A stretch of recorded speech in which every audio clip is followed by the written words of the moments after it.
Iminumungkahi si Senatorial Candidate Rodante Marcoleta ng mga programa na siyang makatutulong sa mga kawani ng barangay at para mas maging efficient din ang mga ito sa kanilang trabaho. Bukod riyan ay patuloy na pagsasaayos din ng mga polisiya para sa Public Transport Modernization Program para maipatupad na ito ng maayos at pakinabangan na ng maraming mga operators at drivers. Si Erlo Bringas sa detalye. Pagkakaroon ng mga karagdagang mga programa para sa mga kawani ng barangay. Kabilang yan sa iminumungkahi ni Senatorial Candidate Rodante Marcoleta sa naging pagbisita nito sa ating mga kababayan sa probinsya ng Antique. Ayon kay Marcoleta, kailangan ng maamyendahan ang kasalukuyang batas para sa kapakanan ng mga barangay, kaya isa ito sa kanyang nais na maisaayos para na rin sa kapakinabangan ng mga nasa barangay. Kaya gusto kong magkaroon ng amendment yung Local Government Code para magkaroon ng isang commission within the DILG na gagawa ng dalawang bagay.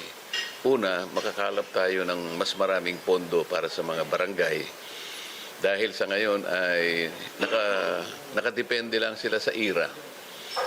Kung ang IRA nila ay maliit, hanggang doon na lang sila.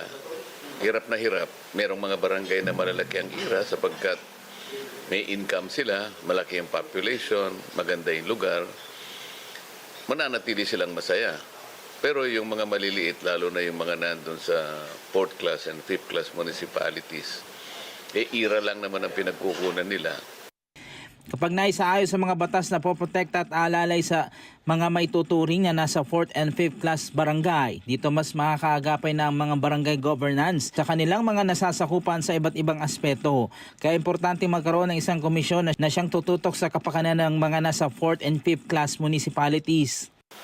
Mabagal at hindi talaga uusad ang paglago ng kanilang kabuhayan. Kaya magpapile tayo ng isang batas na walang gagawin yung isang commission within the DILG kung hindi yung makakuha ng mas maraming pondo na magagamit. At pagkatapos noon ay ikapapacitate yung mga barangay na maliliit para makapag-prepare sila sa kanilang barangay. Mas maayos na mga polisiya at batas sa pagpapatupad ng Transport Modernization Program ang nakikitang paraan ni Senator Candidate Rodante Marcoleta upang maayos maging ang pagpapatupad nito. Sa ngayon kasi nananatili sa proseso pa din ang nasabing programa. Kabilang na dyan ang pagkastak nito sa jeepney consolidation process. May mga tutol pa din kasi ng mga operator at driver sa programa dahil may tuturing nila itong kontra mahirap. Yan ang naging pipinahayag sa naging pagdalo ni Marcoleta sa ginawang pagpupulong kasama si dating Ilocos Sur Governor Luis Chavez Singson kasama ang mga leader ng mga transport group na pabor sa nasabing programa. Nagbigay naman ito ng positibong reaksyon sa mga transport group.